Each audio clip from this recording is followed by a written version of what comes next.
More than 54 years ago, at the height of the Cold War, the United States closed its embassy in Havana. Today, I can announce that the United States has agreed to formally reestablish diplomatic relations with the Republic of Cuba and reopen embassies in our respective countries.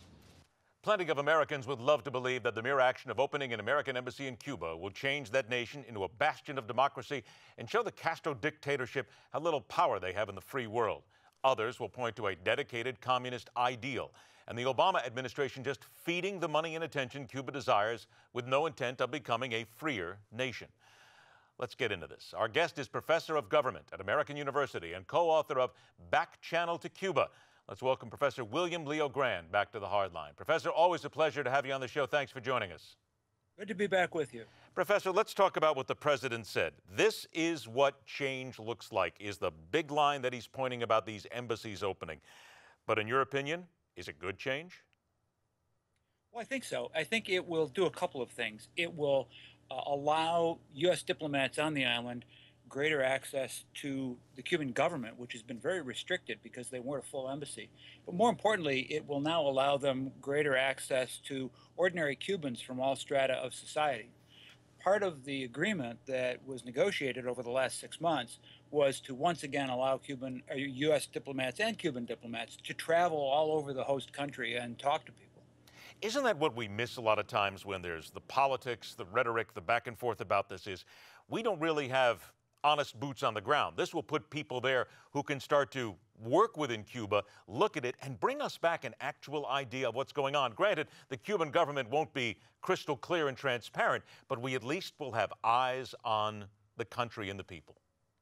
Well, that's exactly right. U.S. diplomats who are there now in the interest section are only able to travel around metropolitan Havana. And as you can imagine, Havana is really different from the rest of Cuba. So for them to be able to now get out into the small towns, get out onto the farms and talk to people there, see what conditions are like in the sort of far reaches of the country is going to really paint a much fuller picture of Cuban society for us. But won't the Cuban government do everything they can to make sure that whatever our people in Havana see will be exactly what they want them to see and not what reality is? Well, I think it's hard for them to do that, actually. You know, when diplomats have the freedom to travel without getting prior permission to do that, they typically are able to talk to a wide variety of people. Now, it of course depends upon the willingness of Cubans out there in the smaller cities and towns to be willing to talk to U.S. diplomats. But I think our experience before 2003, when the travel restrictions were imposed, was that people were willing to talk. We have a lot of presidential candidates talking now as well, and certainly everybody is weighing in. In your professional opinion then, having been in the country and knowing it, a lot of the Republicans are speaking out against this and calling it really a bad deal. As a matter of fact, Scott Walker says the president is foolishly rewarding Cuban leaders. If you were to counsel them, would you tell them that with the Hispanic vote so difficult at this time right now, and in light of what Donald Trump has said and so many others, that maybe they need to be a little more prudent in what they say? Well, I think two things. First is I think that these moves by the president serve the national interest of the United States. And for any presidential candidate, they ought to put that ahead of partisan politics. The second thing is, though, if we look at partisan politics, because as you said, there's always politics involved, public opinion in the United States, even in the Cuban American community, has been very supportive of re-engaging with Cuba. So this is going to be an issue among Republican candidates as they go after the conservative Cuban American vote for the Florida primary. But when it comes to the general election in this country, there's not many voters who are going to decide how to vote based on a candidate's policy toward Cuba. Professor, I have 1 minute left, and a statement from the Cuban government wants, of course, an end to the U.S. embargo, the return of the U.S. naval base at Guantanamo, and a halt to U.S. radio and TV broadcasts aimed at the island.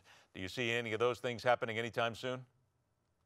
No, I don't see any of those things happening anytime soon. The Obama administration has said it's not willing to discuss the democracy programs. It's not willing to discuss the return of Guantanamo. And although the president has called for lifting the embargo, that requires a vote of Congress.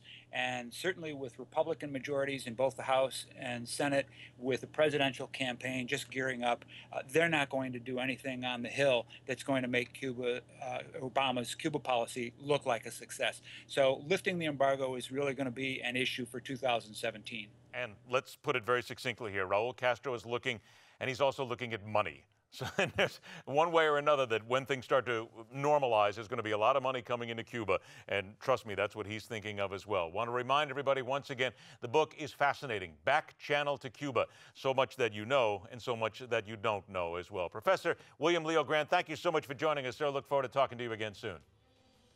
My pleasure. All right, take care. Coming up, the warning about Obamacare the administration really only wishes that you didn't know a little more about. Because, quite frankly, Obamacare is not going away. It's here to stay. And there's a lot of things that people still don't know about it. Get ready for it. Coming up next, right here on the fastest 60 Minutes in News.